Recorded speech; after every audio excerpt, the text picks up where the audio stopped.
Oiê, bom dia.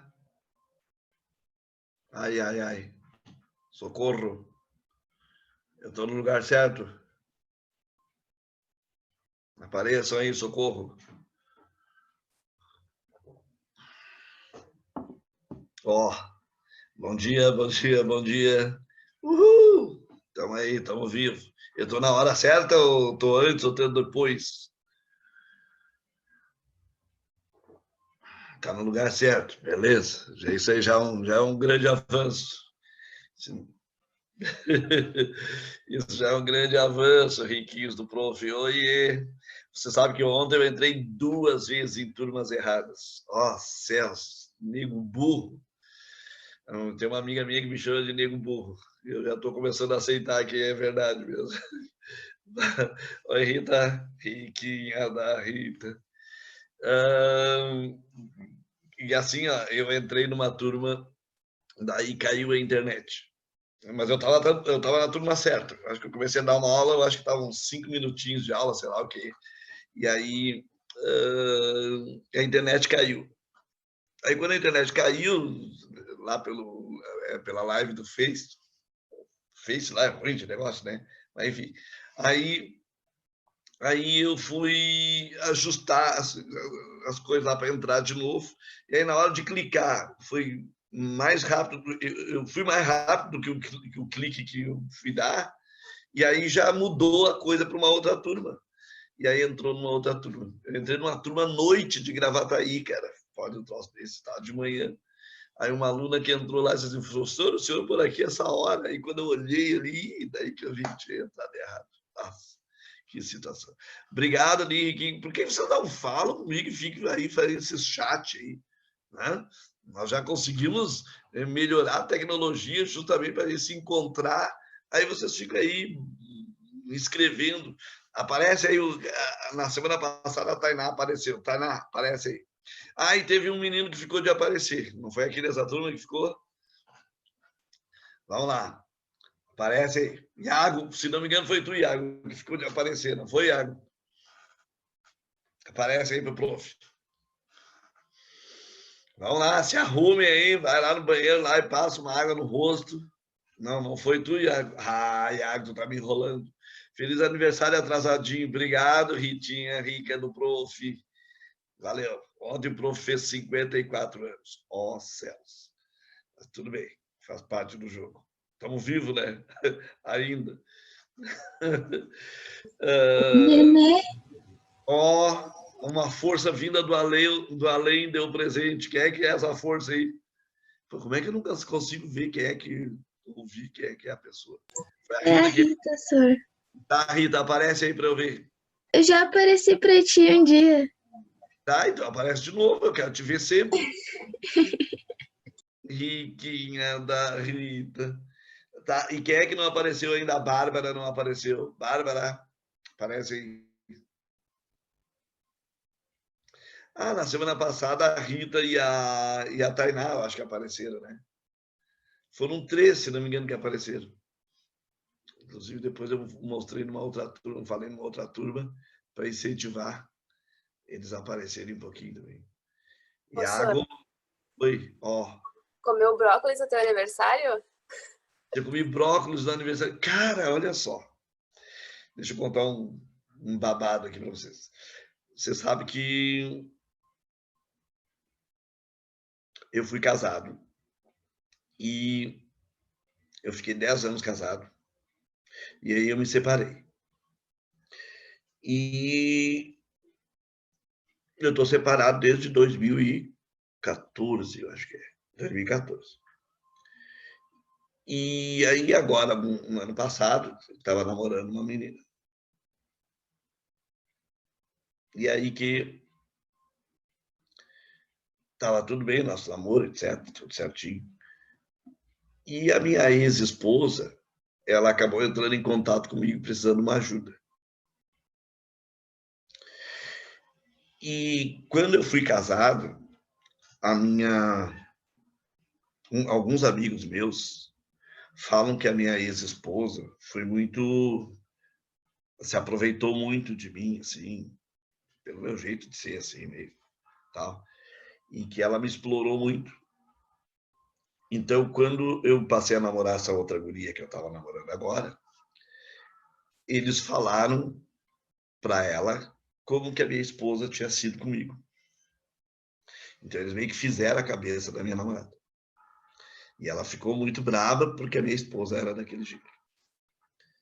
E agora, esses dias, a minha esposa, ex-esposa, veio me pedir uma ajuda para os negócios do mestrado que ela está fazendo. Ela está fazendo mestrado em administração, acho que é, etc. E aí tinha que fazer uns trabalhos lá de mestrado, umas leituras e uns textos lá e tal, que ela não estava conseguindo. Daí ela me pediu ajuda. E eu, tá, né? Comecei a ajudar. E aí um dia eu tô lá na casa da minha namorada e volta e meia, e era sábado, assim, e aí volta e meia entra, né, um sinal de chamada do WhatsApp com o nome da ex-esposa. Aí numa dessas, a minha namorada ficou brava e disse assim, o que a fulana tanto te manda recado? Aí eu falei para ela assim, porque ela tá fazendo mestrado lá, tá precisando de uma ajuda. E aí a minha namorada ficou brava, né?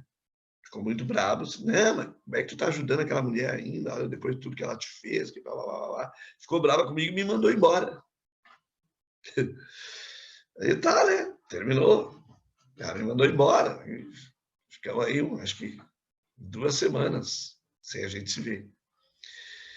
Curiosamente, no domingo, agora domingo, ela me liga perguntando para mim o que eu ia fazer no meu aniversário, que era ontem. Eu disse assim, tem que passar o dia trabalhando, dando aula. Tem aula de manhã, tem aula de tarde, tem aula de noite. Não vai dar para fazer muita coisa. Vem aqui em casa jantar. E ela mora com a avó dela. E eu, tá, então vou. E aí, então, ontem de noite, terminou a minha aula às 10 da noite. Eu saí daqui de casa, fui às 10 da noite lá na casa dela, para jantar. E aí, voltei para casa, tudo, mas fui lá para jantar. E a avó dela preparou as 2 coisas que eu mais amo na vida, em termos de comida, que é carne e de sobremesa, pudim. Então, a avó fez uma picanha assada no forno velho, a avó dela, e o pudim, nossa, troço profia assim mesmo. Então, meu aniversário estava tudo direitinho, né? Consegui aproveitar na noite, consegui aproveitar bem. Durante o dia ontem foi só trabalho, nem mal deu para receber os recados do pessoal ali. E foi isso daí. Ok, passado essa apresentação, na última aula eu estava discutindo com você sobre sobre problemas ambientais. Procede. E daí eu fui até o histórico de ambiental. Deixa eu ver aqui, ó. Onde eu trabalhei a parte mais política do jogo.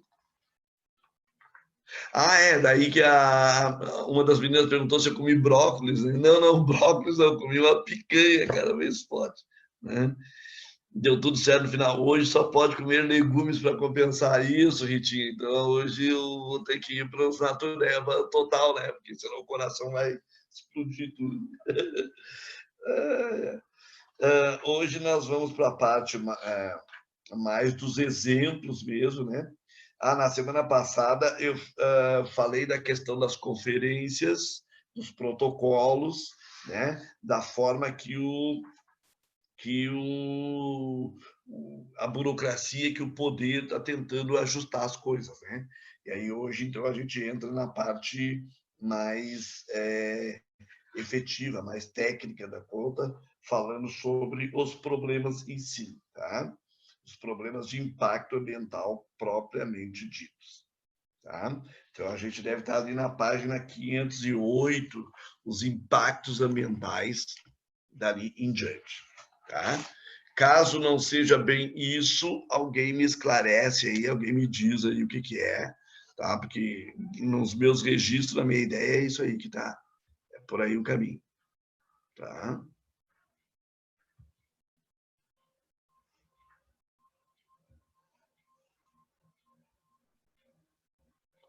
Procede? Isso daí mesmo?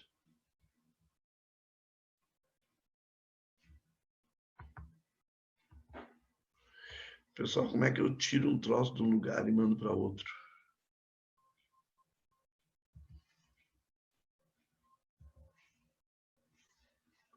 Ah, não é isso.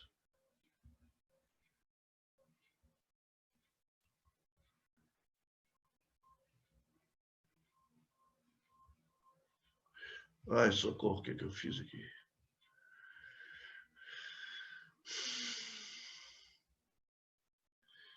Deixa eu ver se é isso daqui, ó.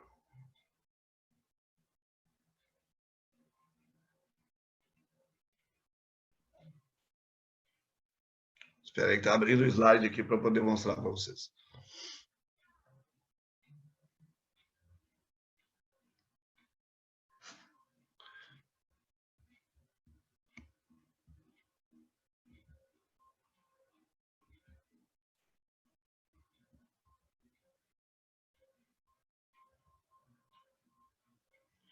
Nice.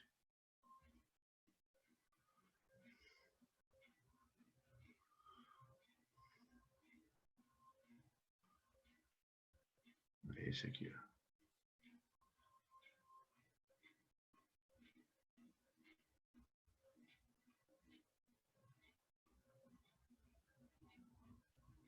Segura. Vem cá, vocês têm tempo de tomar café, essas coisinhas, tá tudo direitinho?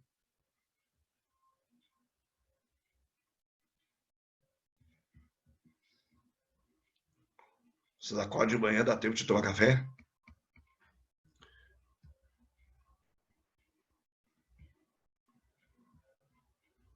Escute, tá todo mundo enxergando o slide que eu botei?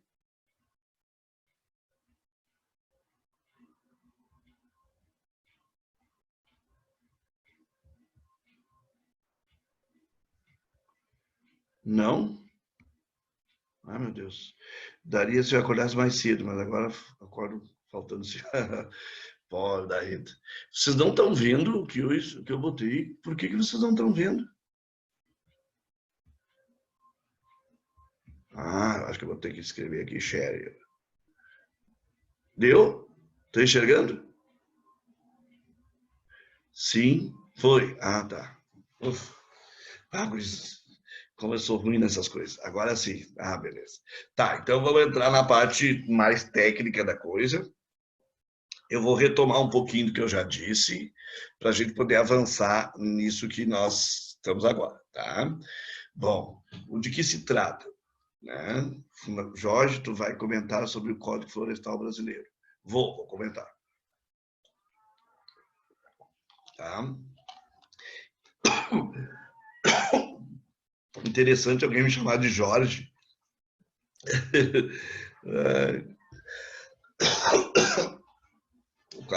Quase nunca ninguém me chama de Jorge, né? Quando alguém me chama de Jorge, eu até fico meio estranho. Mas olha só, deixa eu retomar umas coisinhas. De que se trata, pessoal? Trata assim, de a gente ver que existem problemas da humanidade e esses problemas precisam ser resolvidos. Então, nós temos o nosso grande desafio na geografia é aquele triângulo qual eu mencionei para vocês. Então, no nosso triângulo, nós temos um problemão, que é o crescimento da população, a escassez dos recursos e o tempo diferente entre natureza e ser humano. Tá? Então, a natureza oferece recursos, mas dentro do tempo dela. E o tempo da natureza é um tempo geológico. O nosso tempo humano é um tempo histórico. Então, os recursos que a natureza nos oferece, no nosso tempo, eles vão se esgotar. E a natureza não tem tempo de repor, se é que reporia, né, no tempo que nós temos de existência. Então, esse é o grande problema, o grande desafio. É aquele triângulo que eu coloquei no primeiro dia de aula para vocês. No nosso aspecto de ser humano, população, a nossa população, do ponto de vista absoluto, está crescendo. Né? Vocês vejam que no ano 2000, a população do mundo era de 6 bilhões de habitantes. Em 2014, era de 7 bilhões de habitantes. Tá? Em apenas 14 anos, o mundo fez 1 bilhão de habitantes novos que não existiam. Alguns deles são vocês. Tá? Alguns deles são vocês. Então, no século XXI, né, uma parte disso aí que está aí tudo, são vocês que entraram no caminho e vocês não estavam programados nesse jogo todo. Outra coisa que a gente percebe, então, é que se o crescimento da população no planeta está em andamento, a população absoluta, há, sim, uma diferença entre países no seu processo de crescimento, nos seus processos. Logo, nós temos uma questão que emerge, uma necessidade global de resolução, porque os recursos do planeta são recursos globais. Então, a dinâmica do planeta hoje é a dinâmica global. Então, isso aí tem feito, né, o ser humano passar a se preocupar isso do ponto de vista global. Quem globalmente tem que se ocupar disso? Aí vem as disputas, sociedade civil, né, ou a sociedade política. A sociedade política é representada pelas personalidades jurídicas, né, os governos, as empresas, e a sociedade civil através da sua organização, das ONGs, organizações não governamentais. Né? Bom, então a ONU chamou para si a responsabilidade de conduzir esses assuntos, de aproximar a expertise, que são os cientistas, dos policy makers, né? Os fazedores de política, ou os organizadores da política. Né? Então, essa expertise e os policy makers têm que se reunir. Então, o que a ONU fez? Começou a anunciar um conjunto de conferências, né, que vem vindo desde 1972, a cada 10 anos, né, para se discutir o que se tem feito e o que se vai fazer. Então, nessas reuniões, nessas conferências, via de regra, os cientistas que entram com conhecimento, eles vão lá nas reuniões, nas conferências e falam com os líderes políticos. Né? E, através disso, os líderes políticos, passando a ter o conhecimento do que a ciência vem dizendo, eles podem elaborar projetos, leis, códigos. Né? O Caxambu aqui está pedindo, considerando se eu vou falar sobre o Código Florestal. Então, do ponto de vista técnico, tecnicamente falando, um código florestal, quer dizer, o código que estabelece um conjunto de normas de como é que nós devemos tratar com as florestas, né, tratar com o meio ambiente. Esse código não parte da cabeça de alguém por conta da vontade de alguém. Ele parte, né, de um pressuposto de estudos, né, que um grupo de cientistas preparou, né, para então chegar-se à mesa e debater. Mas entre o que os cientistas discutem, debatem, então, assim, é aquilo que é a ordem do que deveria ser, e entre isso e os interesses, vou lembrar do Brizola, né, Rita? Os interesses de quem produz, vai uma diferença. E mais, os interesses de quem administra ou governa. Então, nós temos aí, e mais, os interesses da sociedade. Né? Então, isso é uma situação que não é nem mais triangular, é quadrangular. Né? Então, cientistas, sociedade civil, empresas, governos. Né? Então, isso aí tudo está no jogo. Né? Alguns de nós estamos começando a refutar a ciência. Alguns governantes, inclusive, estão começando a dizer: não é bem assim, a ciência não tem todo esse poder, não é bem por aí, Deus é que está no controle, Deus que está acima de tudo. Tal. Então, não é bem a ciência. Então, tem mais Deus no jogo. Então, podemos botar aí um quinto elemento. Tá? Então, situações dessa natureza emergem discussões. E essas discussões, elas nem sempre são pautadas por uma situação de conciliação. Às vezes, né, dá mais diferença do que conciliação. Tá? Então, essas reuniões, essas conferências, acordos, protocolos, esses códigos, vem tudo, formatações, né, de encontro da sociedade, né, política com a sociedade civil e ver que mundo que nós queremos. E que mundo é possível produzir. Tá? Então, essa situação. Pois bem, então quando a gente fala em questões ambientais propriamente ditas, né, propriamente ditas, de quem é que nós estamos falando? Então, nós estamos falando, né, de lixo, estamos falando de enchentes e inundações, chuva ácida, ilha de calor, né, de inversão térmica, efeito estufa, camada de ozônio, desertificação, poluição. Cada um com seus diferentes, com as suas diferentes nuances. Né? Lixo, por exemplo, a gente pode pensar no lixo hospitalar, lixo de efluentes líquidos, lixos de efluentes sólidos, né? Lixo doméstico, lixo industrial, então, as diferentes formas de lixo. Né? Enchentes, inundações em ambientes urbanos, em deslizamento de terras, né? Em soterramento de casas, de pessoas, de ambientes, e de degradação dos solos, né? Chuva ácida e assim por diante. Então, esses problemas, esses temas ambientais são temas de preocupação que deixaram de ser preocupação somente do local onde ele efetivamente está acontecendo.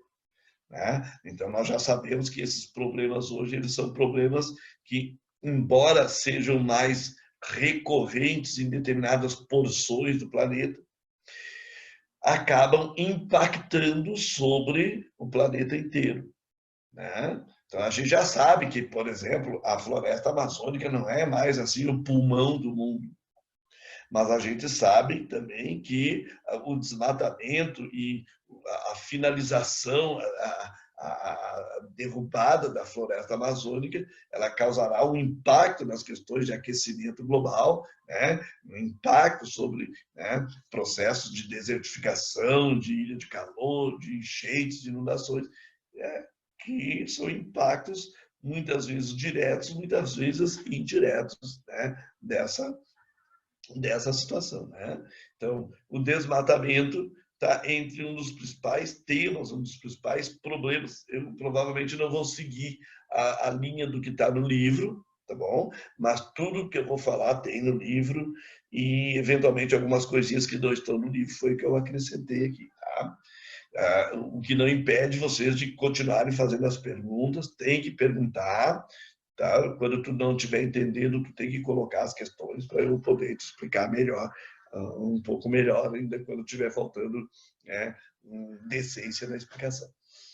Então, o desmatamento tem sido muito forte nas principais zonas florestais ou florestadas do mundo. E isso implica o quê? Interesse político, interesse econômico, né? Então, a gente pode ver, principalmente ali no norte da Amazônia, né? No norte da Amazônia, não, no norte do Brasil, né? Na confluência ali da Amazônia com o Cerrado e da Amazônia com o meio norte, né? Já a vizinha ali batendo no sertão. Então, nós vamos falar ali do chamado arco do desmatamento. Tá? Levando em conta que o arco do desmatamento envolve principalmente, né, principalmente os estados, né, quais são os estados que mais desmatam mesmo, né? Então a gente tem que pensar nos estados do Pará,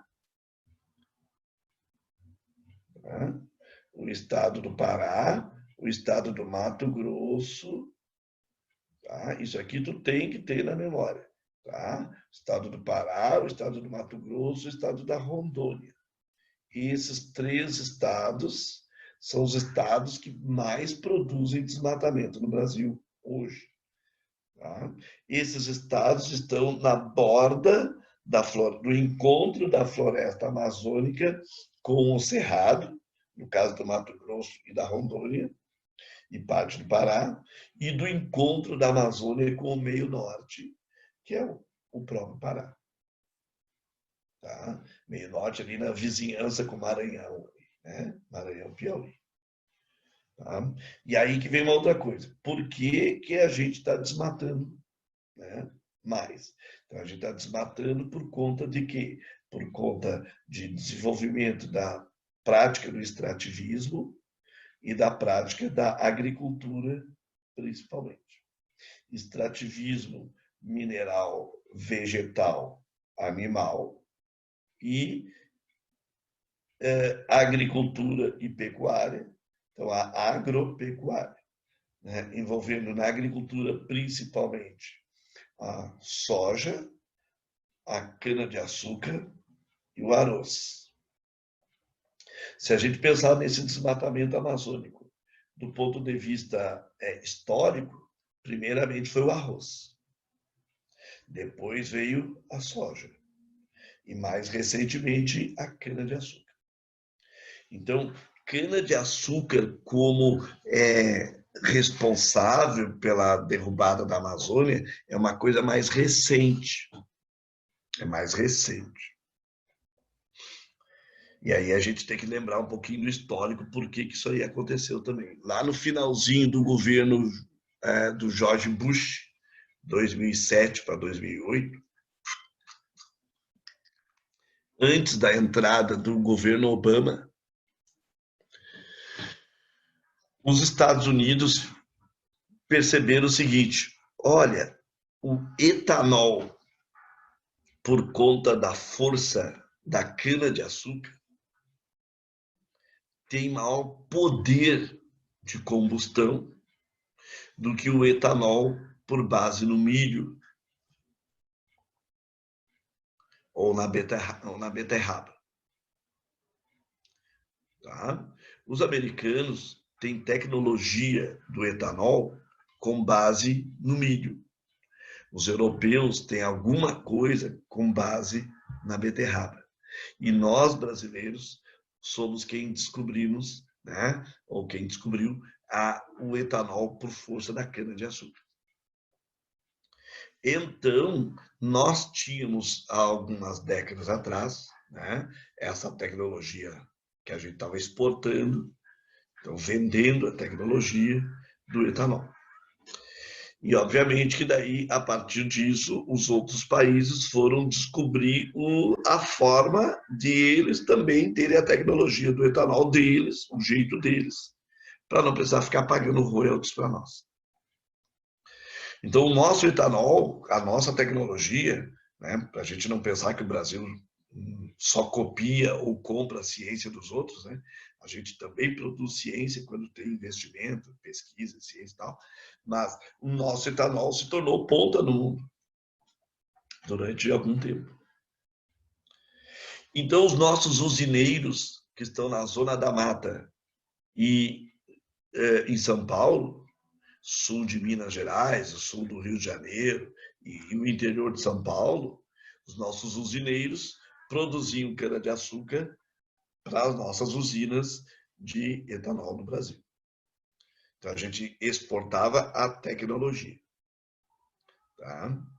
Bem, então o etanol, ele de uma certa maneira, tinha lá a sua compensação. No ano 2008, os Estados Unidos, percebendo essa condição de melhoria da tecnologia brasileira, os Estados Unidos pensaram assim: vamos melhorar a nossa tecnologia de etanol por conta da cana-de-açúcar. E vamos usar um pouco mais o etanol. Mas eles não disponibilizaram novas áreas. E aí vem uma diferença, né? Lá nos Estados Unidos, eles têm uma política agrícola. Né? E essa política agrícola ou agropecuária lá, ela é nos chamados cinturões dos belts, aquelas coisas que vocês já conhecem. Então, na tecnologia, no modelo americano, eles olharam assim, quais são os impactos ambientais, quais são os problemas para a gente passar a produzir cana-de-açúcar no território estadunidense. E eles fizeram cálculos. E esses cálculos, né, deram um tal de custo. Olha, o custo é esse. E aí eles começaram a pensar, e se a gente importar a cana-de-açúcar? Qual é o custo? O custo é menor. Então, os americanos passaram a pensar, então vamos comprar a cana-de-açúcar. E a gente traz a cana para os Estados Unidos e transforma em etanol aqui nós próprios. Então, os Estados Unidos passou a falar para os países produtores de cana-de-açúcar que ele estava a fim de comprar mais cana-de-açúcar. Ora, o nosso país, que lamentavelmente ou não, né, mas é um líder em commodity, e a cana-de-açúcar se torna uma commodity, ou seja, uma matéria-prima com valor de mercado, e principalmente o mercado americano. Então, o Brasil passa a usufruir de outras áreas, o governo brasileiro passa a incentivar, sobretudo, o agronegócio e os latifundiários, para que esses passem a produzir cana-de-açúcar para vender para os Estados Unidos. E, consequentemente, o que vai acontecer com isso? A cana-de-açúcar que o Brasil passa a vender, obviamente, passa a faltar para nós no Brasil. E não é à toa que vocês foram observando, possivelmente, que na bomba da gasolina, lá no posto de combustível, o valor do etanol começou a chegar muito próximo do valor da gasolina, né? De novo desbancando, né, a nossa percepção pelo etanol. A gente já não tem uma percepção boa do etanol nosso próprio. E agora, com o preço dele chegando quase que nos mesmos valores do carro a gasolina, ou seja, mesmo a gente tendo carro flex, fica muito, muito difícil a gente consumir o etanol. E aí a usinagem de cana-de-açúcar e a produção da cana-de-açúcar propriamente dito começou a se direcionar um tanto mais para o mercado externo, sobretudo para os Estados Unidos. O resultado disso tem sido, então, o crescimento de novas áreas, onde o pessoal vem deixando de produzir aquilo que outrora produzia, para poder produzir, para mandar para os Estados Unidos. Ora, até nós, aqui no Rio Grande do Sul, começamos a produzir, em algumas áreas do interior do estado, cana-de-açúcar para exportar para os Estados Unidos. E cana-de-açúcar não é naturalmente, né, algo que nós aqui no Rio Grande do Sul tenhamos assim grande expressão, né? Então, novas áreas foram sendo, né, desmatadas para atender essa demanda estadunidense. Entra, então, o arco do desmatamento, né, constituído, então, por esses principais estados, onde uma parte disso vem para a cana-de-açúcar. Obviamente que a grande expressão ainda desse processo de desmatamento está em cima, do ponto de vista da agricultura, da soja, e do ponto de vista da pecuária, a pecuária bovina extensivas. Então, pecuária bovina extensiva. E se ela é extensiva, obviamente que demanda isso o latifúndio. E, ao mesmo tempo, né, que esse desmatamento também tem se dado por outras questões, né? Então, o extrativismo mineral, né, com os projetos, as províncias mineralógicas, né? Olha, se eu estou falando de Pará, nós estamos falando lá do Pará, do projeto Carajás, estamos falando do projeto Albrás, estamos falando do projeto Jari, estamos falando do projeto Trombetas, todos eles envolvendo o Pará. Então, não é à toa que o desmatamento também no Pará é absurdamente muito forte. Então, o extrativismo mineral, extrativismo vegetal, né? Aí vocês vão pensar nas outras indústrias. Pensa na indústria de celulose, indústria de tecidos, indústria de tinturarias, né? Indústria de alimentos, e tudo isso aí, velho, derrubando árvores. Indústria moveleira, né? Então, tudo isso aí derrubando árvores. Tudo isso derrubando árvores. E aí que entra a questão que o Caxambu está comentando conosco, né? A ideia do Código Florestal. O que o Código Florestal fundamentalmente vai dizer? Olha, nós precisamos ter determinados cuidados, né? Os cuidados, por exemplo, com nascentes de rios, né? Então, locais de nascentes, locais de comunidades indígenas, de proximidades de comunidades indígenas, né? Locais de olho d'água, né? Onde é que está próximo de olho d'água, né? Lençóis onde tem, lugares onde tem as chamadas matas ciliares, que estão em torno dos rios, né? Então, o Código Florestal vai tentar dar uma nomenclatura toda em cima disso daí. Em relação ao Código Florestal, tem uma perspectiva, não sei se eu tenho uma outra tela para isso. Essa aqui... Tá, vai ajudar, mas não ajuda muito. Deixa eu ver aqui como é que eu posso fazer isso.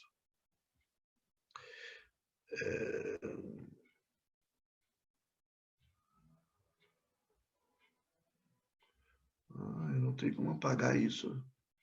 Isso aqui que eu escrevi aqui, eu não tenho como apagar. Celso, então vamos ver se dá para fazer aqui. Olha só. Tu imagina que tem um rio. E aqui nesse rio tem uma largura. Tá? Então, vou chamar esse aqui de rio A. Aqui tem o rio B. E aqui tem uma largura.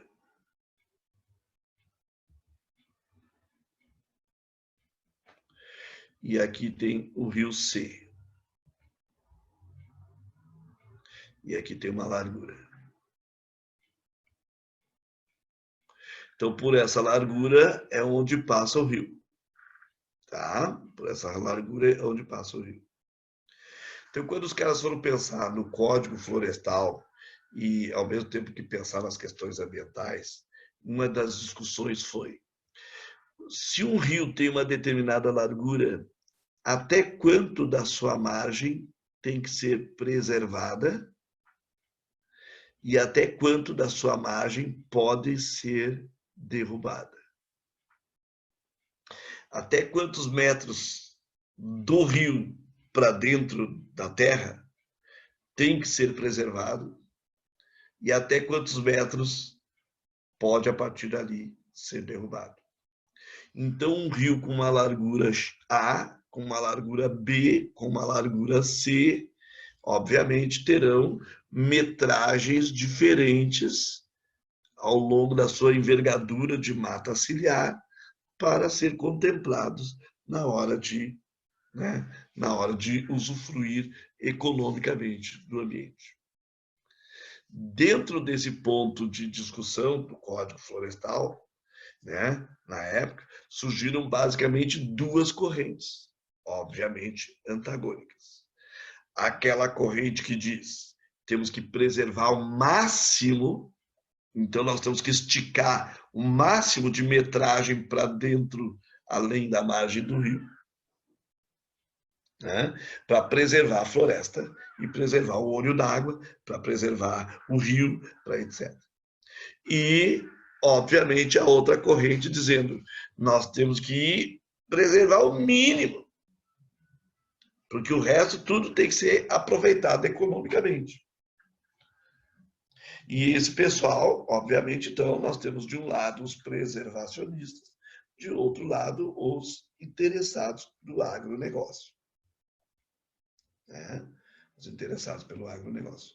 Então, esse aí foi o ponto de discussão, de fundamento, que, de uma certa maneira, nós temos até hoje. Por isso que o problema ele é muito delicado, porque nós temos que discutir ainda no Brasil o que é, e como essas coisas não são claras para nós, né?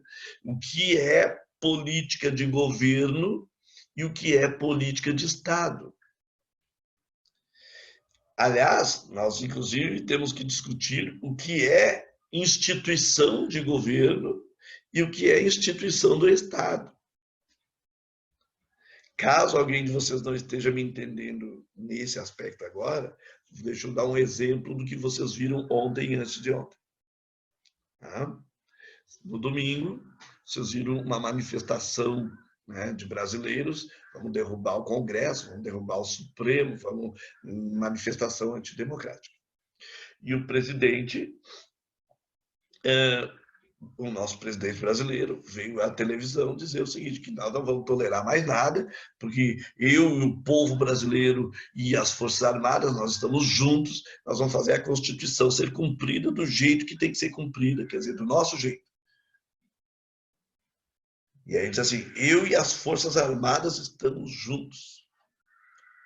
E aí o que aconteceu?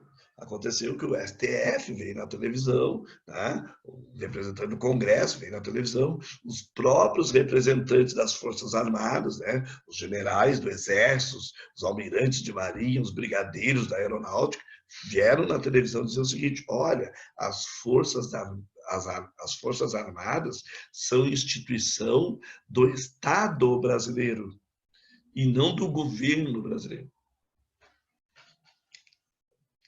Gente, eu nunca pensei que eu ia viver para ver as Forças Armadas dizendo que são instituição de Estado e não de governo. Então, para quem já viveu a história da ditadura desse país, é um troço sui generis, né? Sui generis, para dizer o mínimo, assim, né? Então, isso, nós no Brasil, nós temos um pouco dessa confusão, né, entre as coisas públicas e as coisas privadas, e aí fica um tanto complicado, porque normalmente o governante quer se apropriar de coisas públicas como se elas fossem efetivamente para o seu governo, né? Então, essa é uma dificuldade, porque o Código Florestal, por exemplo, no Brasil, assim como as nossas leis ambientais em geral, elas não deveriam ser de acordo com o governante que está no poder. Elas têm que passar pelos governantes e os governantes deveriam obedecer tal qual elas estão escritas. As leis, os códigos e etc. estão escritos. Mas quando um governante chega no poder, pega determinado código ou determinada lei, e aí, não, vamos dar uma modificada aqui porque o meu governo quer isso, e aí chega outro governante, pega aquela mesma lei que foi modificada, não, vamos remodificar porque agora o meu governo quer isso. Esse é um problema para o nosso país, porque o nosso país não consegue fazer com que as leis perpassem os governos, né?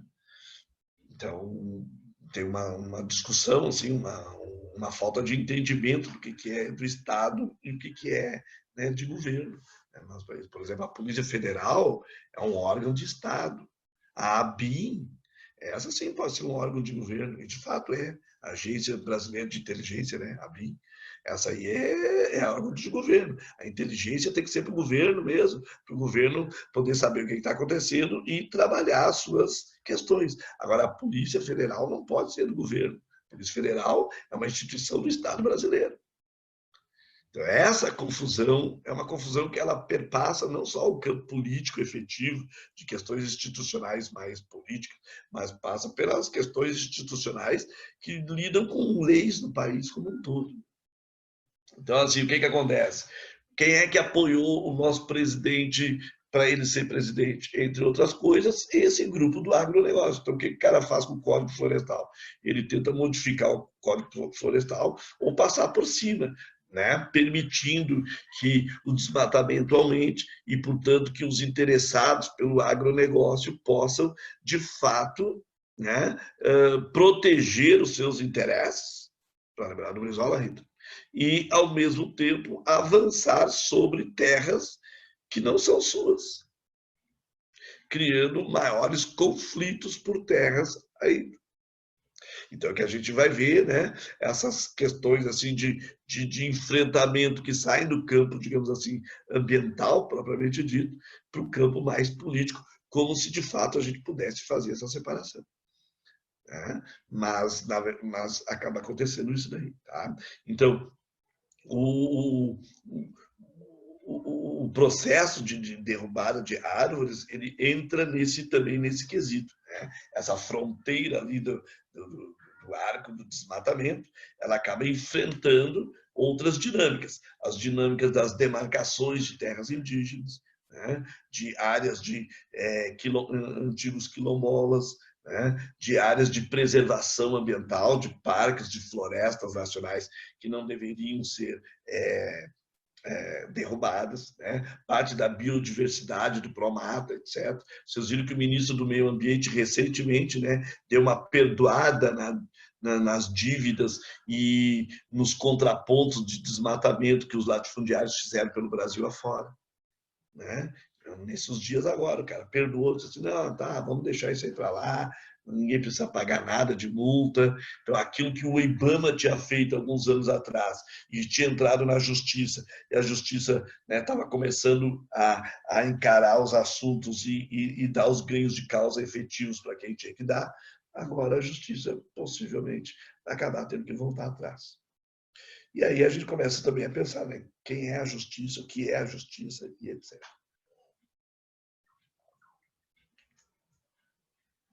E para que serve a justiça? O que dá bastante margem para o pessoal, então, dizer que o Congresso não vale para nada, não serve para nada, tem que ser derrubado mesmo, e essas coisas assim. O Congresso, o STF e essa gente toda. Tá? Então, o arco do desmatamento ou o arco do desflorestamento tem levado a isso daí, né? Então, essa aí é uma imagem que também acaba nos preocupando muito, né? Porque na Amazônia é isso aí que tu vê. E isso quando tu vê essas árvores assim, desse modelito, né? Porque se vocês entrarem no YouTube e colocarem derrubar, coloca no YouTube uma hora dessa assim, vídeo derrubadas ou desmatamento do mogno, ou só escreve mogno no YouTube. Tá? Vão te mostrar os vídeos de como que os caras derrubam mogno. Eu não sei fazer PowerPoint colocando vídeo. Eu sou um cara muito limitado, mas eu preciso aprender. Eu preciso aprender. Então, se alguém de vocês sabe ensinar por computador, assim, pelo WhatsApp, uma hora dessas, se dispõe a me ajudar, diz assim, ó, professor, deixa eu te ajudar e eu sei como é que tu faz, e aí tu vai fazer isso assim, assim, assado, e aí tu me ajuda, tá? Aceito ajuda. Mas o que poderia enriquecer a nossa aula. Então, no máximo, por enquanto, eu estou te indicando, tá? Então, vai lá no YouTube, hora dessa, coloca ali mogno, né, vídeo, já deverá aparecer para ti como é que os caras fazem na Amazônia para derrubar o mogno. Porque essa derrubada aqui tá organizadinha, tá até bonitinho.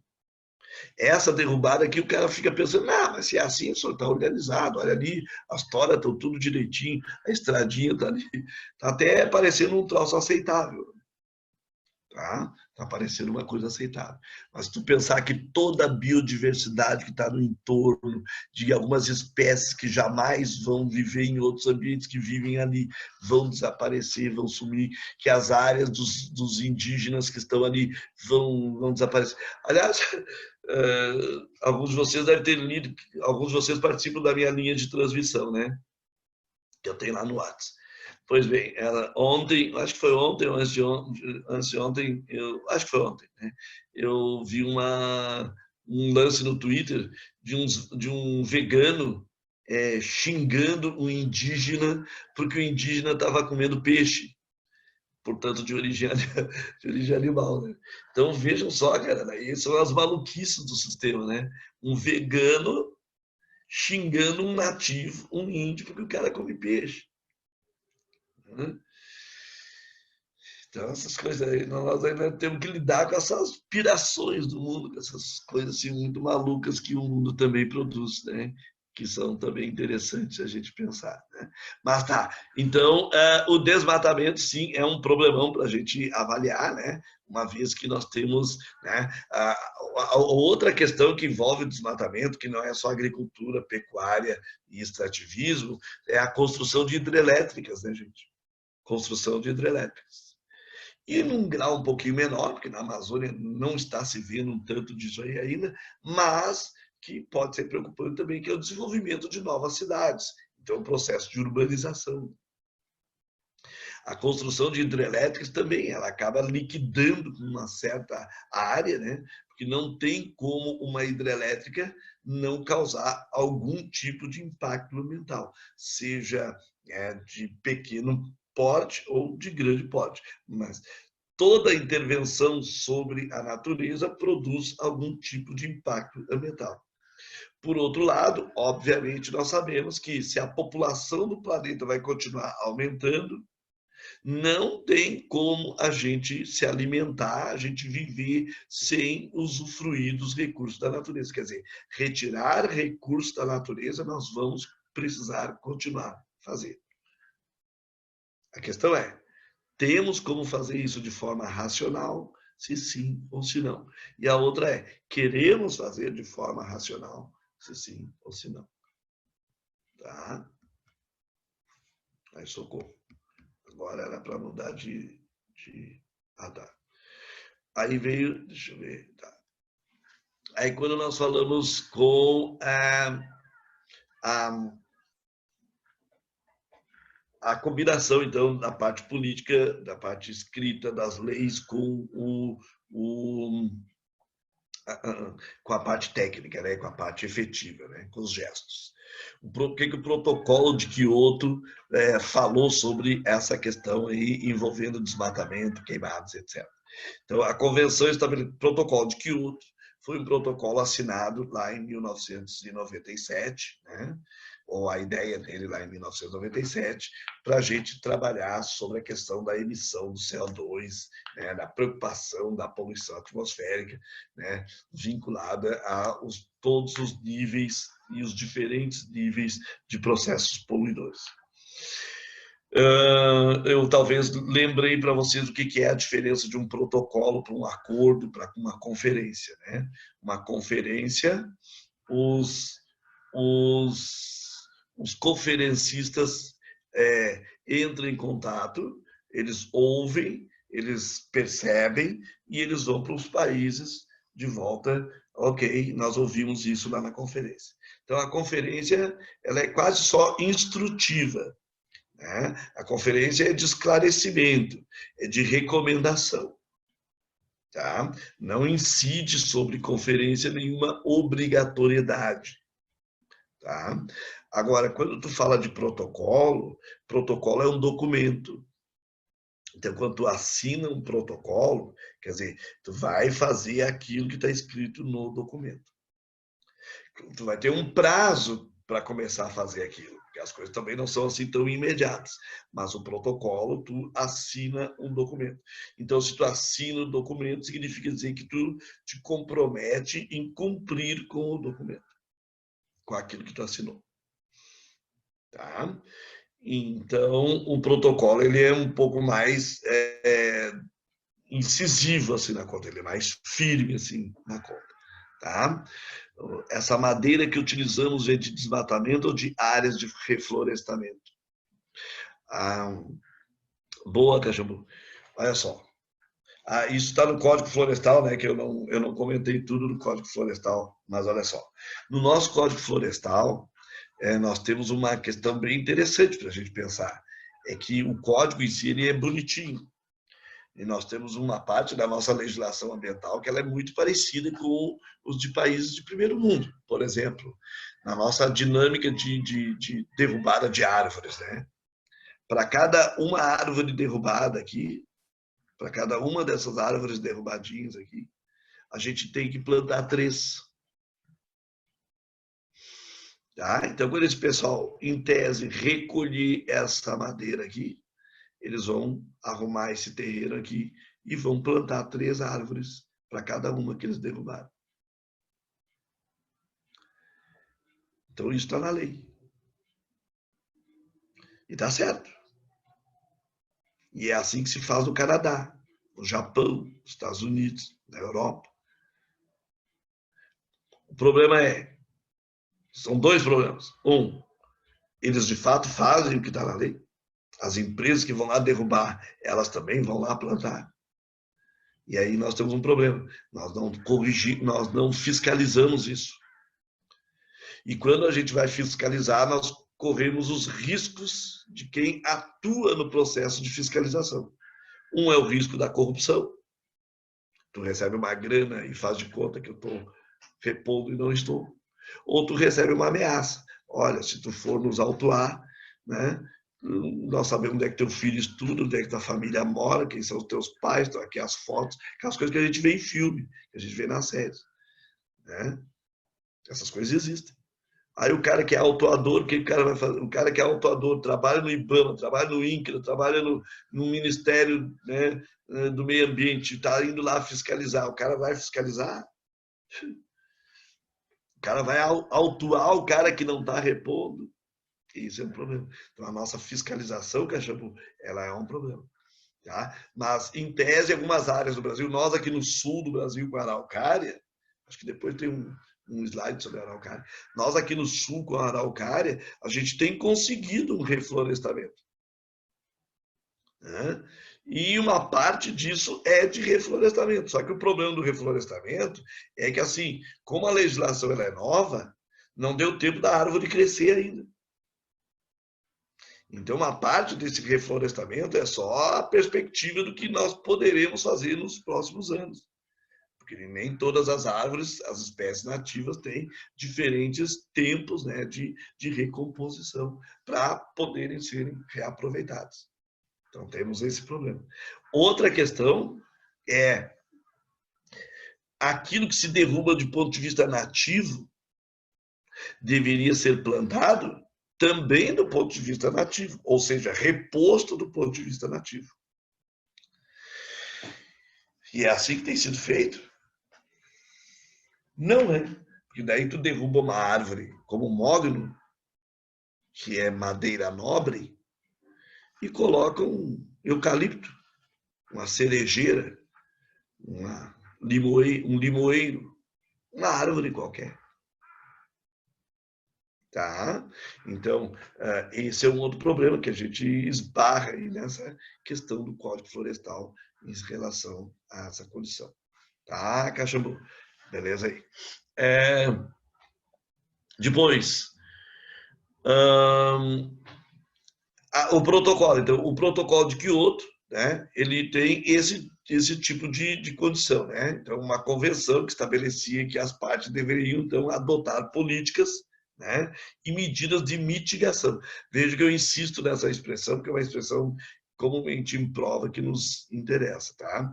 O capitalismo, pessoal, o sistema capitalista não consegue resolver, ele só consegue mitigar. Que é uma redundância, né, que aparece duas vezes aqui, né? Porque mitigar é exatamente isso, é reduzir. Tá? Então, medidas de mitigação, né, do uso de gases, de reduzir os níveis de emissão antrópica, né, dos gases do efeito estufa, né, aos níveis de 1990. Né? Então, era até o final do ano 2000. Então, até o final do ano 2000, depois passou para o ano 2005, depois passou para o ano 2012, os países deveriam adotar medidas para poluir do jeito que poluíam em 1990. Tá? Então, era essa a ideia. Destaque-se que o crescimento das emissões norte-americanas de CO2, provenientes da queima de combustíveis fósseis, cujo crescimento na década foi 2,7 vezes maior do que a emissão, né, da América Latina. Então, quer dizer, os países como os Estados Unidos estavam emitindo maior poluição ao invés de menor poluição ao longo dos anos subsequentes. E os Estados Unidos foi o país que não assinou o protocolo de Kyoto. Justamente porque os Estados Unidos, naquele momento, não tinham uma política para esse tipo de redução. Não tinham não só não tinham a política, como os caras não tinham interesse em fazer isso. Tá? E os Estados Unidos, sendo o maior país do mundo, o maior poluidor também do mundo, ele meio que desestimulou o restante do mundo. Então, por isso que nós temos ali escrito, né, poucas exceções. Alguns países conseguiram infletir, quer dizer, diminuir a curva, né, da emissão de CO2, que, por sinal, é um gás, o CO2, é o mais importante perturbador, né, entre os chamados GEE, né, os gases do efeito estufa. O CO2 é o mais danoso deles todos. Tá? Então, que vai pela queima de combustíveis fósseis, vai pela derrubada das florestas, então, por conta de desmatamento, né? Por conta das queimadas, assim por diante. Tá? Então, esse é o protocolo de Kyoto, então, que os Estados Unidos não assinou, mas a Irlanda do Norte, a Alemanha, alguns países conseguiram dar uma reduzida, Nova Zelândia, né? Noruega, alguns países conseguiram, né? Dar uma reduzida aí nos últimos anos. Por que agora o Obama, em 2015, ele chegou no Acordo de Paris e disse assim, olha, nós estamos dispostos agora a assinar o protocolo de Kyoto.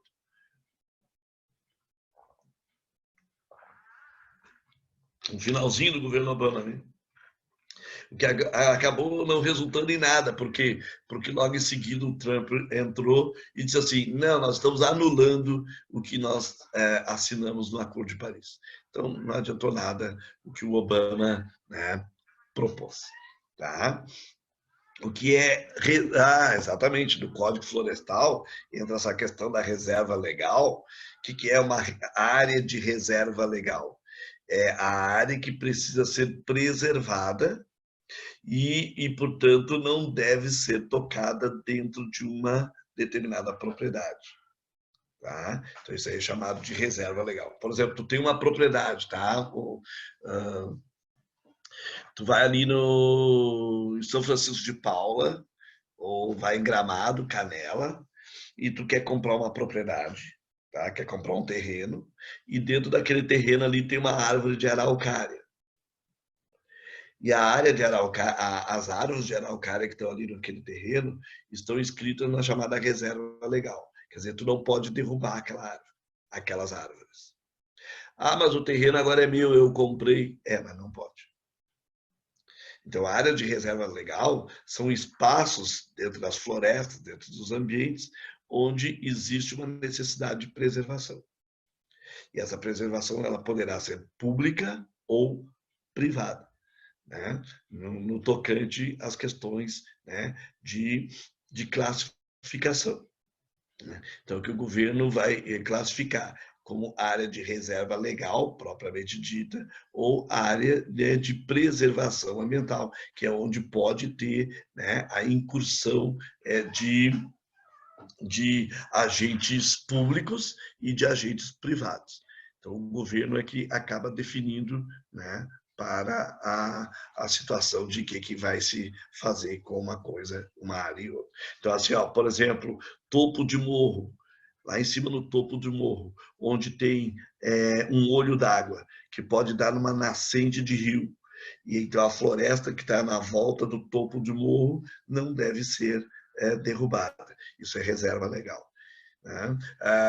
Aquilo que eu falei agora há pouco lá dos rios, que eu botei o rio A, o rio B, o rio C, né? Cada rio com a sua largura tem, então, no Código Florestal, uma reserva legal, quer dizer, uma parte da sua margem que não pode ser, né, derrubada.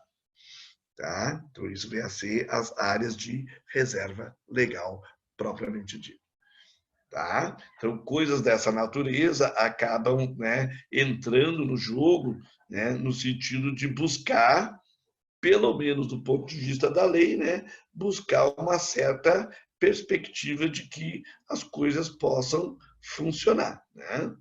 De que as coisas possam funcionar. Se elas vão efetivamente funcionar ou não, daí passa a ser uma outra situação. Tá? Então, a reserva legal ela entra nesse quesito assim, de buscar uma certa proteção do espaço, né? Uma proteção do espaço que veio com o Código, né, Florestal. Né? Nós vamos discutir com isso aí das chamadas áreas de preservação permanente, né? Então, áreas de necessidade de se ter uma certa fiscalização, de uma certa lei, de uma certa norma que dê proteção no ambiente. Foi? Muito bem. O efeito estufa, propriamente dito. Né? O que é o efeito estufa? Primeiro, nós temos que pensar e lembrar o seguinte, o efeito estufa em si, ele é necessário, ele não é um problema. O problema do efeito estufa é a intensificação do efeito estufa. Isso sim que é um problema. Tá? Então, o que é esse efeito estufa? A camada da atmosfera, ela recebe, né, a incidência solar e ela guarda uma parte dessa incidência solar e protege para que o que a Terra absorve, né, não vá para o espaço de volta todo ele integralmente. Então, isso nós vamos trabalhar um pouco mais lá em clima, mas que já pode ser uma ajuda aqui para nós o seguinte, ó. O raio solar entra para nós na Terra, a Terra absorve, ela retém e ela devolve. Tá? Então, do dia para a noite, a Terra não guarda calor. Basta tu ver o chão da Terra. Hoje está nublado, pelo menos aqui no meu bairro está nublado. E então fica mais luzinho assim. Mas no dia que tiver sol, tu vai ver o sol aquecendo a Terra ao longo do dia. E de noite, o chão da Terra vai esfriar. Né? Por quê? Porque aquele calor que veio ao longo do dia não vai ficar a noite inteira. Tá? Então, a Terra absorve, ela retém, ela devolve. Quando ela devolve para o espaço, ela devolve e a atmosfera guarda uma parte do que ela devolveu. E aí, então, isso garante um certo gradiente térmico do planeta inteiro. E esse gradiente térmico leva em conta as diferenças dos ambientes tropicais, temperados e polares, que dá o gradiente térmico da Terra, que é, digamos assim, a temperatura média do planeta. Então, é o que o nosso autor está dizendo ali. O efeito estufa garante que a temperatura média do planeta esteja, né, na volta aí dos 15, 16 Celsius. Tá? Então, se a gente não tivesse o efeito estufa, o que ia nos acontecer? Quais seriam os riscos, né, que a gente teria? A gente teria o risco de a temperatura da Terra ser inviável para a gente poder viver nela. Né? Esse seria o problema se o efeito estufa fosse, de fato, né, todo ele, né, descompensado. Mas, né, a gente tem, então, o efeito estufa que nos dá uma proteção. O problema é, então, a sua intensificação. A intensificação, ela resulta do quê? Do processo de poluição. Né? Então, é a poluição atmosférica que leva a uma mudança no perfil do efeito estufa, de sorte que esse efeito aumenta a temperatura média do planeta. Então, o que nós estamos lidando nos últimos tempos é exatamente com isso, com o aumento da temperatura média do planeta. Tá? Então, se nós não tivéssemos o efeito estufa, essa temperatura seria mais ou menos, né, 32 graus de diferença, né, que seria com ele. Sem o efeito, o planeta estaria sujeito a variações bruscas de temperatura, né, como acontece nos desertos. Olha que num deserto tu tem num dia 50 graus, né, durante o dia e 5 graus durante a noite. Às vezes, menos 5 graus durante a noite. Tá? Agora, então, o efeito estufa dá essa condição. Agora, essa situação, então, de aquecimento global, né? Então, o aquecimento além da conta, leva o nosso efeito estufa a uma situação que começa a nos causar problema. Tá? Então, a ideia aqui, né, é de mostrar o que vocês já sabem, né, do efeito estufa, essa parte mais tecniquinha aqui é menos, né, menos importante, sim, mas claro que a gente precisa, né, continuar lembrando. Né? Então, o raio solar vai incidir sobre a Terra e à medida que nós aumentamos a poluição, então aquilo que deveria ser devolvido fica retido. Né? Então, está ali a atmosfera, né? Essa porçãozinha azul ali é a atmosfera. Então, o raio solar entra na Terra, a Terra absorve, retém e ela vai devolver. Na medida que a poluição toma conta desse ambiente atmosférico, na hora de devolver, não escapa mais o que deveria escapar para fora da atmosfera. Então, ele fica concentrado aqui, aumentando portanto, a média de temperatura. Tá? Então, os gases do efeito estufa são os responsáveis por essa condição. E ali nós temos, então, os gases que provocam o efeito estufa. O que é mais danoso, né, para nós. Dentre eles, isso aqui vocês também veem na química, possivelmente, né? Mas entre eles, o maior deles, o mais preocupante, é, então, o dióxido de carbono. Tá?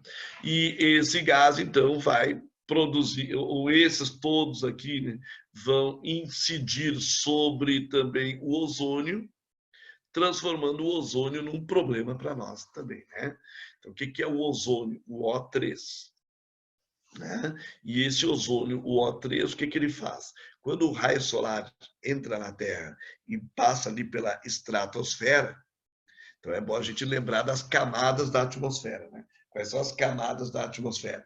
Então nós temos a troposfera, que é aqui, tu vai ali na rua, vai ali na janela, olha para o céu, até 11 quilômetros aí para cima no céu, 11, 12 quilômetros, é a troposfera. Tá? Que é onde os efeitos climáticos efetivamente acontecem para nós. Né?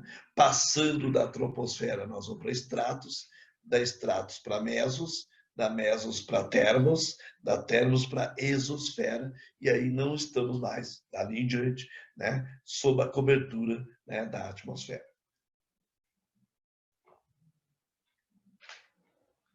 Bom, então, na estratosfera é onde se concentra o ozônio.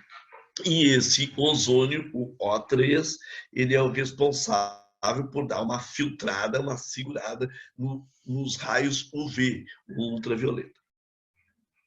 Mas vocês entendem de química melhor do que eu. Então, se essas coisas todas estão aí em cima no céu, concentradas, juntas, misturadas, então elas vão reagindo umas com as outras.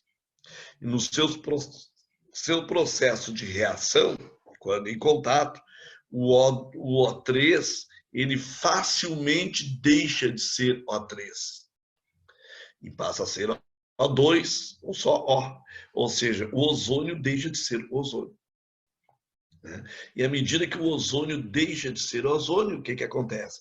Então, nós temos uma situação de diminuição da proteção natural da Terra sobre, né, sobre nós. Tá? Então, essa é a condição que o ozônio, né, se apresenta aí então, como problema, como desafio. E o que a gente sabe é que esses gases, ou seja, o ozônio, ele se reconstitui a partir do momento que a gente diminuir essa, né, essa emissão, né, de gases do efeito estufa. Tá? Então, cloros, fluorcarbonos, né, os CFC, os hidrofluorcarbonos, os perfluorcarbonos, os hexafluoreto de enxofre, né, óxido nitroso, e isso aí tudo, além do efeito estufa, obviamente, você já deve estar pensando, isso aí vai à chuva ácida, né? Vai à dinâmica da chuva ácida. Tá? Então, situações dessa natureza é que a Terra acaba, né, passando por, né, dinâmicas, né, que levam a esse tipo de situação. Tá? Além, então, do... Deixa eu ver como é que eu saio daqui. Tá? O aquecimento global. Né? O aquecimento global está nos levando, então, a outra condição. Né? Você sabe que hoje em dia nós temos alguns autores que discutem isso, né? Ah, não é bem assim. E provavelmente até vocês já viram em aulas de química, alguns colegas talvez da química falando, porque o volume dos oceanos, porque o volume é o mesmo, o volume é diferente, mas há uma compensação e blá, blá, blá. Tá bom? Eu esqueci de dizer lá atrás, na nossa introdução, mas provavelmente eu falei na semana passada, né? Que dentro desse contexto de reunião da expertise com os policymakers, a ONU, a expertise, então, os cientistas, então a ONU, ela produziu a seguinte situação, ó. Vamos reunir essa expertise e vamos patrocinar essa expertise. Então, nos anos 60, nos anos 70, tinha um cara lá na Universidade de Berkeley, né, fazendo uma pesquisa. Um cara na Universidade de Oxford fazendo uma pesquisa. Um cara na Universidade de Montreal fazendo pesquisa. Um cara na Universidade de Tóquio fazendo pesquisa. Um cara aqui na URGS fazendo uma pesquisa. E esses caras tinham algumas dificuldades de comunicação, né? Tinha uma dificuldade de encontro. E, às vezes, esses caras não sabiam um do outro. Então, o que a ONU fez? Ela pegou essa expertise e começou a juntar alguns desses caras, através de instituições, como, por exemplo, o IPCC, né? Painel Intergovernamental de Mudança Climática. Acho que isso aí eu falei, né? Aula passada. Não tenho bem certeza. Tá? Então, vou escrevendo aqui as siglas, caso alguém queira anotar. Né? Cadê a minha bolinha? Ah, tá aqui. IPCC.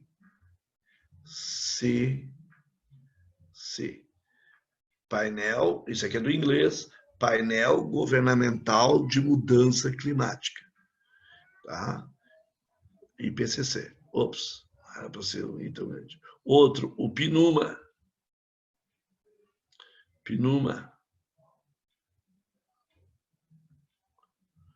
O que é o PNUMA? Programa das Nações Unidas para o Meio Ambiente.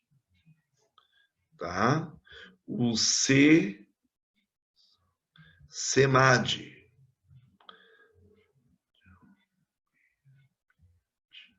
O CEMAD, Comissão Mundial para o Meio Ambiente e Desenvolvimento. Tá? Então, essas aqui são instituições promovidas pela ONU que reúne cientistas que vão trabalhar, né, em conjunto, né, para definir planos, estratégias de conhecimento sobre a forma como nós, humanos, estamos intervindo na natureza. Aliás, o IPCC está escrito aqui mesmo, né? Painel Intergovernamental de Mudança Climática. Né? Previu que a temperatura média do planeta, né, da superfície da Terra, vai subir entre 1,4 e 5,8 Celsius, né, ao longo do século XXI. Então, ao longo desse século agora. Então, isso aí pode promover o quê? Derretimento da Antártida, né? Aumento do nível dos oceanos, né? Derretimento da calota polar, das calotas polares, né? Então, a banquisa, né, vai se desfazer lá no Ártico, o permafrost vai se desfazer nas imediações do Alasca, do Canadá, da Islândia, da Noruega, Suécia, Finlândia e da Sibéria. Né? A porção banquisa e permafrost está todo mundo ligado, né? Então, isso aí vai tudo degelar. Os cumes de montanhas no Everest, nos Andes, né? No Kilimanjaro, nos Alpes, os cumes de montanhas vão derreter e, portanto, o nível da água oceânica vai aumentar. Tá? Alguns cientistas estão dizendo que isso é um exagero, que isso não vai ser bem assim, que etc, etc. Tá bom. Mas, para efeito das nossas provas, é isso que nós temos que guardar. Que sim, que isso está acontecendo, que isso tende a continuar acontecendo enquanto nós, humanos, não, né, dermos solução para essas dificuldades, para esses problemas que a gente mesmo inventou. Tá? Então, essa é a situação. O aquecimento global, então, vai prejudicar quem? Né? Vai prejudicar, já está prejudicando, mas vai prejudicar quem? Principalmente os países mais pobres. Aqui estão alguns resultados de uma pesquisa. O Google aqui me ouviu e saiu falando aqui, que eu nem perguntei. Né? Então, aquecimento global deve prejudicar a produção de alimentos, né? o aquecimento global vai prejudicar a condição dos rios, né? Então, processos de desertificação, de arenização, eles vão avançando sobre a Terra. E, sobretudo, os países mais pobres são os países que vão acabar sofrendo mais e já estão sofrendo, né, esse impacto, né, conforme a gente já tem notícia, né? Então, o aquecimento deve prejudicar a produção mundial de alimentos. As maiores vítimas devem ser os países mais pobres do mundo, né? Os 40 países que estão nessa condição aí. Até porque os países que são produtores e são subdesenvolvidos, eles produzem e não é para eles, eles produzem para exportação. Tá? Então, isso aí é outro problema que aparece. A produção desses caras não é para eles próprios, é uma produção para exportação. Tá? Os países em desenvolvimento contribuíram um pouco até agora com o aquecimento global. Claro, são menos industrializados, são menos poluidores, mas são os que vão arcar cada vez mais com os danos dessa mudança. Então, esse aqui é outro aspecto da contradição, né, desses problemas ambientais todos. Os países subdesenvolvidos participam menos do processo de poluição, né, do processo de degradação ambiental geral, mas são os que pagam mais essa conta. Somos, né? Porque a gente é subdesenvolvido também. Tá? Claro que ali, né, pessoal, tem essa situação de subdesenvolvimento e em desenvolvimento, essas blá blá blá aí, que depois em algum outro momento a gente pode voltar. Tá? Ilha de calor, né? Formação de ilha de calor. Isso aqui é uma imagenzinha, né? Uma figurinha bastante comum de prova, né? Quando os caras querem, né, se referir a ilha de calor. O que acontece no ambiente de ilha de calor? Eu acho que a imagem ela é extremamente instrutiva e elucidatória, mas de qualquer forma está mostrando aqui, ó, áreas centrais. Então, nas porções imediatamente mais concentradas de prédios, de zonas urbanas, residenciais e comerciais, a média de temperatura ela é maior. Em zonas rurais, a média de temperatura é ligeiramente menor. Tá? Então, nós chamamos isso de ilha de calor. As zonas urbanas mais densamente industrializadas, comercializadas, né? E aí, cuja infraestrutura está mais concretada, né? Tem muito a ver com a questão do concreto, vão produzir médias de temperaturas maiores do que as zonas rurais adjacentes. Essa é a ilha de calor. Tá? Diferentes formas de poluição, né? Então, a poluição... isso é um detalhe, né? Normalmente, eu acho que eu tinha perguntado isso para vocês há algum tempo atrás. De todos os processos de poluição existentes, qual deles te parece o pior? O que é o pior dos impactos ambientais? Né? Então, quando a gente fala da poluição, a gente pensa... Eu não estou dizendo que esse é o pior, estou dizendo só para continuar a matéria, né? Mas para tu ir pensando, caso eu não tenha perguntado antes. Né? Então, quando a gente pensa na poluição, a gente tem que pensar nessa poluição global envolvendo o ar, a água e a terra. Então, existe uma poluição do ar, existe uma poluição da terra, existe uma poluição do mar. E, obviamente, que nós precisamos ler isso no seu contexto mais amplo. Né? Seu contexto mais amplo.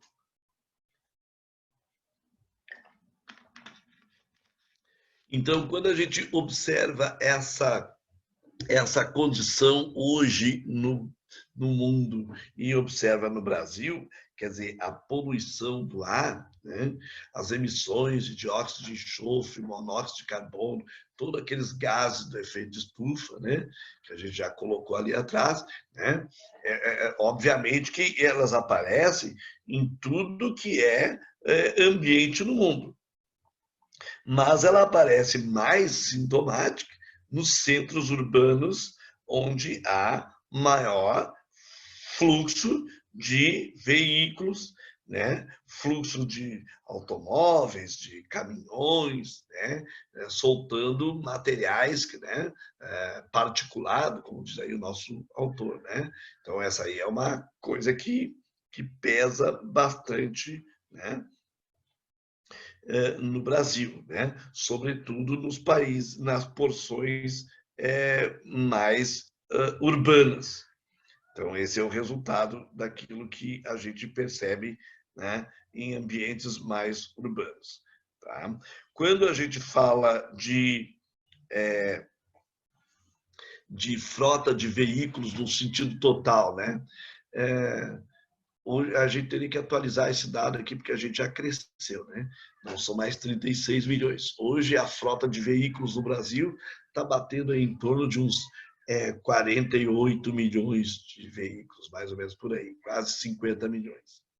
Né? Então, a economia brasileira, nos últimos anos, como ela cresceu, mais gente passou a ter carro e, às vezes, uma determinada família tem mais de um carro, né, dentro da mesma família, né? Então, quer dizer, o poder aquisitivo levou a um consumo maior também, né, de automóvel e, portanto, de emissão de poluentes. Tá? Esse aqui é um quadro interessante para a gente pensar também do ponto de vista, né, evolutivo da coisa. Quando se pensa assim, quem é que mais polui? Né? Quem é que mais polui? Olhem só a condição principalmente de Estados Unidos e de China. Tá? Então, olha nos anos 60. Tá? Então, nos anos 60, os Estados Unidos são os maiores poluidores. Os Estados Unidos são os maiores poluidores do mundo durante muito, muito tempo, até chegarmos aqui, né? Então, daqui em diante, a gente começa a ver a China passando os Estados Unidos. China que lá nos anos 60 não tinha quase nada de participação. Então, chega aos anos agora do século 21, 2004, 2005, né, a China começa, né, um nível de poluição absurdamente maior. Ali em 1997, né, em 1997, quando os Estados Unidos são os maiores poluidores do mundo, os Estados Unidos não quiseram assinar o protocolo de Kyoto, justamente porque eles achavam isso aqui, né? Na verdade, tem duas coisas ali no protocolo de Kyoto, eu falei uma só e ainda bem que eu lembrei da outra, né? Quando eu falei em protocolo, o protocolo ele estabeleceu dois tipos de perspectivas. Tá? A perspectiva para os países desenvolvidos e a perspectiva para os países subdesenvolvidos. Para os países desenvolvidos que assinassem o protocolo, as regras seriam obrigatórias. Ou seja, se tu assinar, tu tem que cumprir. Tá? Para os países em desenvolvimento ou subdesenvolvidos, as regras seriam recomendatórias. Ou seja, tu pode assinar, te compromete, vai à luta, mas se tu não conseguir, tá, tudo bem, a gente segura as pontas aí para ti. Tá? Então, essa é uma diferença entre o que os países desenvolvidos teriam que fazer a partir do momento que assinaram o protocolo e o que os países subdesenvolvidos teriam que fazer ou não, né? Quer dizer, não tinham a obrigação de fazer e fazer certo. Podia fazer e não dar muito certo e não ia acontecer nada. Então, os Estados Unidos também olharam para isso, né? E isso aí ficou conhecido como a expressão poluidor-pagador. Então, pode aparecer essa expressão para ti na prova. Poluidor-pagador. Quer dizer, quem polui tem que pagar. Menos os países subdesenvolvidos.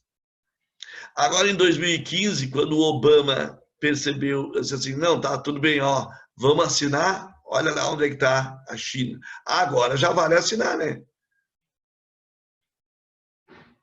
Os Estados Unidos estão dizendo assim, agora já vale assinar. Quer dizer, os Estados Unidos continuam com um nível altíssimo de poluição, mas não subiram mais tanto assim quanto subiu a China.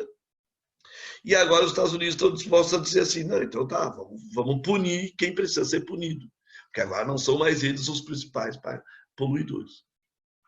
Mas mesmo assim, quando o Trump entra no jogo, o Trump vai dizer, não, vamos continuar fora desse jogo.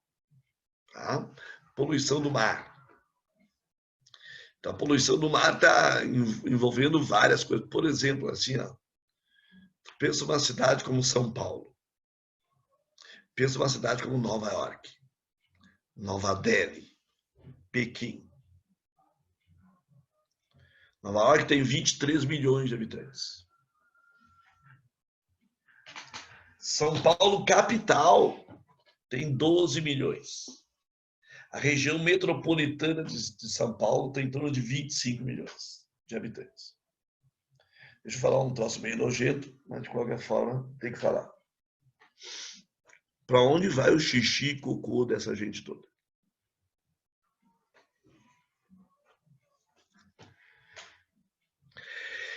Agora vamos pensar aqui no Rio Grande do Sul. Tramandaí. Tramandaí tem 20 mil habitantes. Em dezembro, janeiro, fevereiro, Tramandaí passa a ter 200, 300 mil habitantes. Em 3 meses do ano, na temporada de verão, Tramandaí cresce pouco mais de 10 vezes. Em 3 meses. Todo mundo vai para a praia. Para onde vai o xixi e cocô de todo mundo que está lá na praia? Então, o mar, ele acaba sendo o recebedouro, né, de tudo que se polui em terra. Isso só para a gente pensar na questão doméstica. Fora os efluentes de dejetos industriais, né, que acabam causando muitas vezes, né, a poluição dos rios, e esses rios correm para o mar, então isso aí tudo vai para o mar. Fora as construções efetivas no próprio mar, como o nosso texto aqui, se vocês já leram, está também, né, tratando. Né? Quando tu vai fazer uma plataforma de petróleo, né, ou ainda quando os navios estão singrando aí os oceanos com combustíveis, ou ainda com minerais pesados, né? Estão circulando por aí. E aí esses navios têm o seu casco rompido por uma razão ou outra. Às vezes os navios, porque eles são velhos mesmo, começam a vazar os cascos pelo casco. E isso aí gerando poluição no mar. Então existe a poluição do mar que está na plataforma continental. Existe a poluição do mar em alto mar, que leva realmente a uma situação de prejuízo já bem avançado. Ah, sim, né? O documentário aquele, exatamente, é que dizia que a agropecuária é quem mais degrada o meio e é o principal causador do aquecimento global. Procede, né? Hoje em dia nós estamos vendo aí, né? Se a gente pensar assim, né, depois lá na questão da água, a gente vai tratar desse assunto lá em água, né? Que é a chamada água virtual. Tá? A questão da água virtual. Na água virtual nós temos assim, ó, quanto que tu gasta de água para produzir determinadas coisas. Por exemplo, para tu produzir 1 quilo de carne, quanto de água que vai? Todo o processo de produção. Para produzir uma xicrinha de café, para produzir uma camiseta, quanto de água que vai? Então, hoje em dia, a percepção que se tem em cima da agricultura ou da pecuária, principalmente a agropecuária, no consumo da água, desde a vaquinha, né, lá no pasto, né, até a carne, né, ontem eu comi quase 1 quilo de picanha sozinho. Sozinho não, porque a namorada comeu uma coisinha e a avó ali comeu uma coisinha de nada. Mas eu fiquei responsável por quase todo. Quer dizer, quanto que de custo tem disso aí? Então, realmente, Tainá, a agropecuária hoje ela procede, ela é muito danosa. Tá? Então, a degradação da superfície, né, a poluição do solo, do subsolo, da água, né, utilização abusiva de pesticida, de fertilizante. Veja que ali nós estamos falando a gente até já deu uma acalmada no jogo, né? Que a gente está dizendo a utilização abusiva. Nós já nem estamos falando mais da utilização em si, nós já estamos falando da utilização abusiva. Nossa, maluco também, né? As regiões mais atingidas por esses agrotóxicos, né? Quem é que mais desenvolve a agricultura no Brasil, né? Então, para nós, o Brasil, o Centro-Oeste, o Sudeste e o Sul são os maiores responsáveis por essa situação de emprego maior de agrotóxicos, né? Que são, né, poluidores de superfície. Queimadas, nós já falamos, né? Situações de desertos ou desertificação, eu já comentei também, né? Mas vale a gente lembrar que, em termos de áreas desertificadas ou arenizadas, né? Nós temos o processo de arenização aqui do Pampa, né? E a desertificação do sertão nordestino, né? Então, são áreas que sofrem, que estão sofrendo o maior impacto disso aí no Brasil. E, claro, à medida que a floresta amazônica vai sofrendo o impacto de desmatamento, alguns autores já falam que a floresta amazônica se tornará um imenso cerrado. E o cerrado no Centro-Oeste se transformará numa caatinga.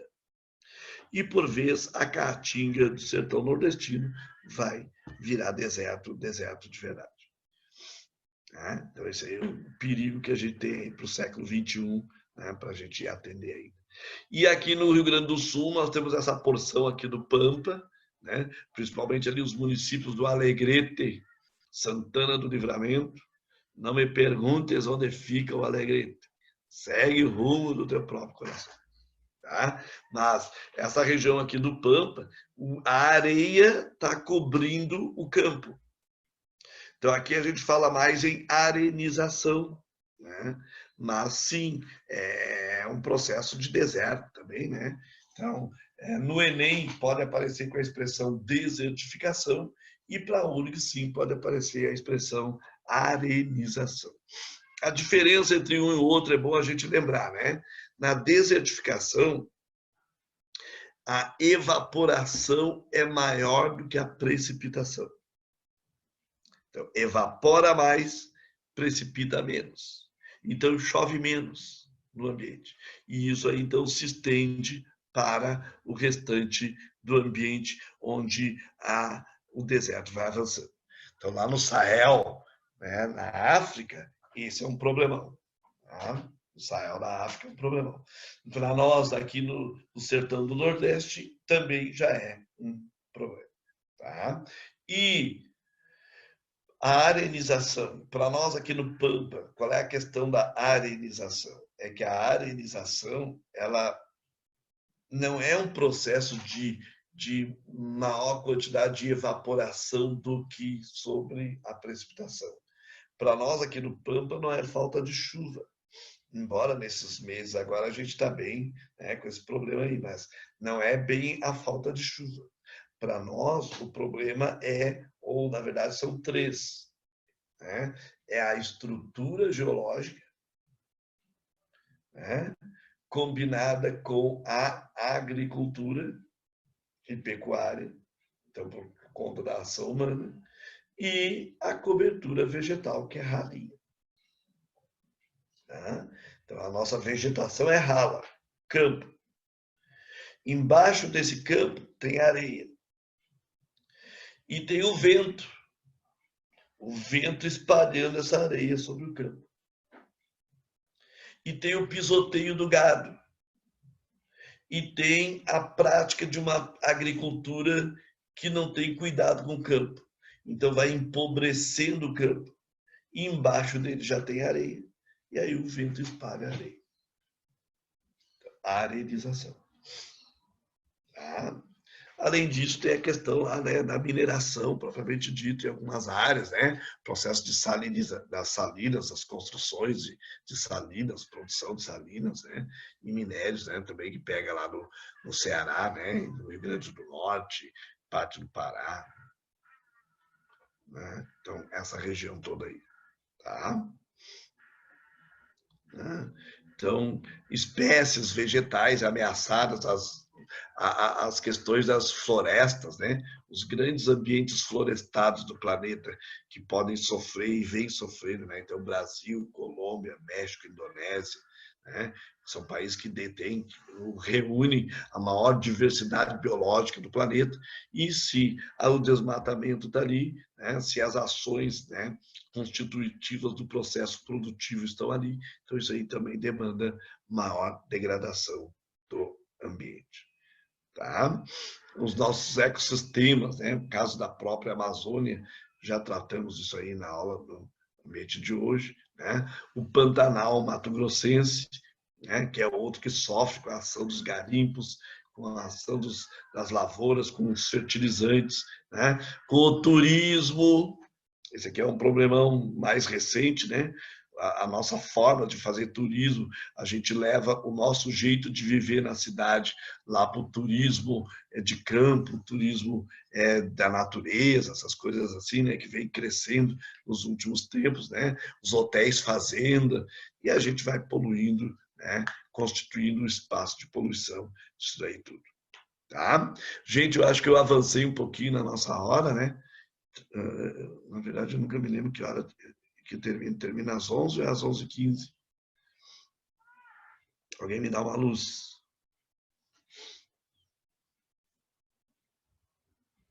Minha aula termina às 11 ou às 11h15? Nunca sei isso. Responde.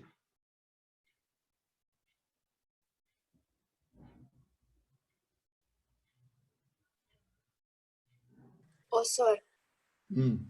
termina às 11h10, mas aí tu pegou o nosso intervalinho lá das 10 Ah, então eu já comi tudo. Nossa. Tá, então, desculpa aí. Na próxima aula, antes da gente entrar. Vocês já receberam outro livro?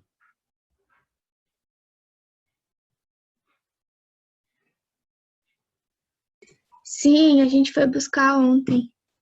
Tá. Então, na próxima aula, eu termino essa porção aqui e já entro no próximo livro também, tá? Tem uma porçãozinha muito pequena daqui para eu passar de slides, e daí na próxima aula, daí a gente já entra no próximo livro, tá bom?